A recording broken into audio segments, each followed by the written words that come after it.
Assalamualaikum warahmatullahi wabarakatuh. Halo sahabat sehat.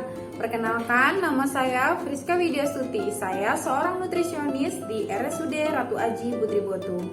Pada video kali ini, saya akan membahas mengenai diet pasien gagal ginjal kronik dengan hemodialisis.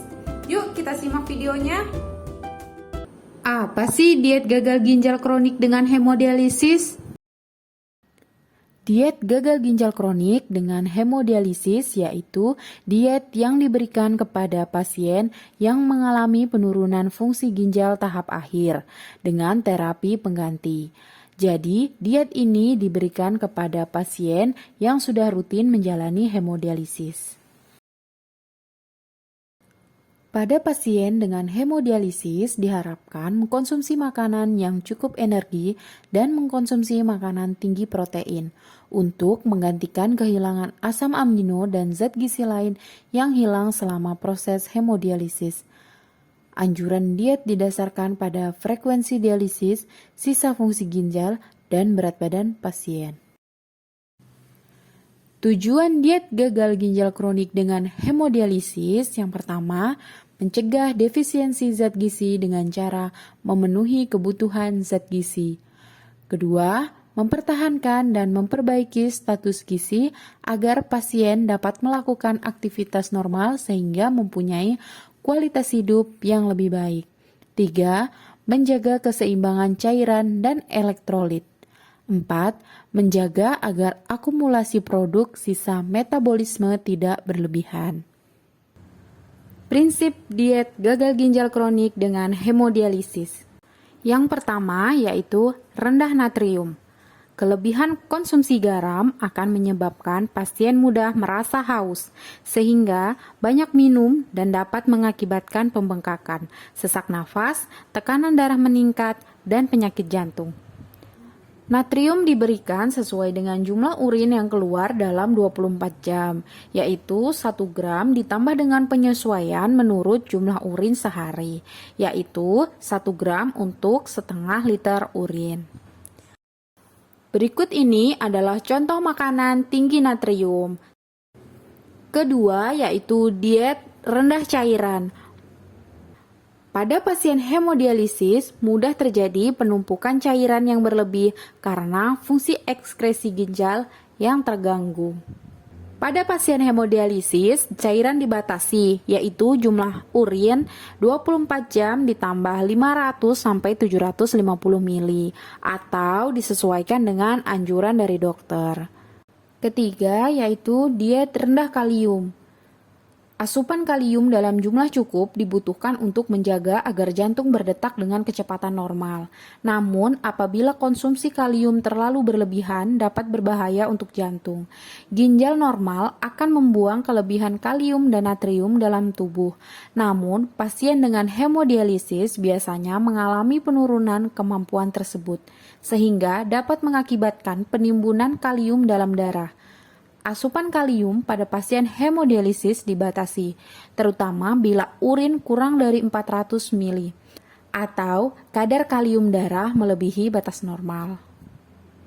Berikut adalah contoh makanan tinggi kalium. Dari golongan sayur-sayuran ada bayam, jamur, paprika, kol, daun pepaya, daun singkong, dan jantung pisang.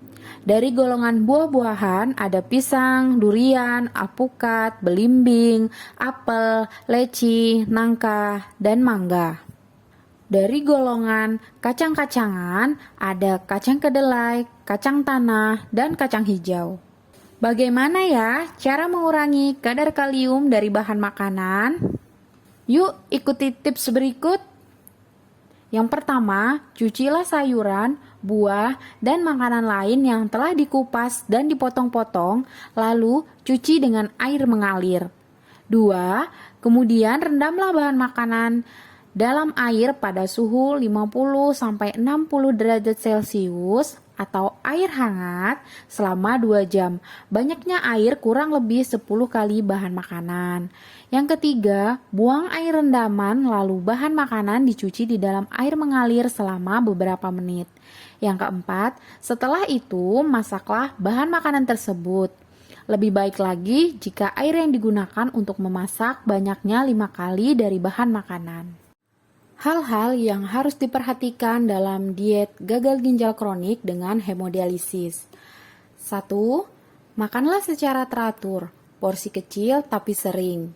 2. Diet hemodialisis ini harus direncanakan perorangan karena nafsu makan pasien umumnya rendah sehingga perlu diperhatikan makanan kesukaan pasien. 3. Untuk membatasi banyaknya cairan, masakan lebih baik dibuat dalam bentuk tidak berkuah, misalnya ditumis, dikukus, dipanggang, dibakar, dan digoreng. 4. Bila ada odem atau bengkak pada kaki, tekanan darah tinggi, perlu mengurangi garam dan menghindari bahan makanan sumber natrium. 5. Hidangkan makanan dalam bentuk yang menarik sehingga menimbulkan selera. 6. Agar meningkatkan cita rasa, gunakan lebih banyak bumbu-bumbu seperti bawang, jahe, kunyit, salam, dan lain-lain.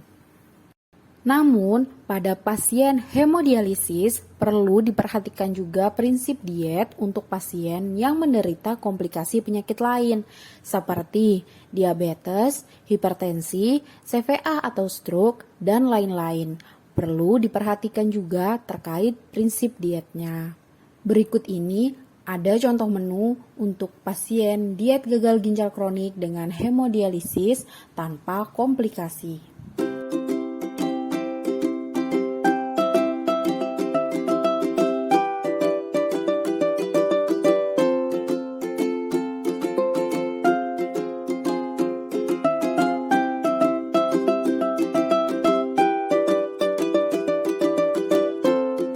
Jadi, pada intinya, semua bahan makanan untuk pasien gagal ginjal kronik dengan hemodialisis diperbolehkan, selama tidak berlebihan dan memperhatikan hal-hal yang telah saya sampaikan tadi.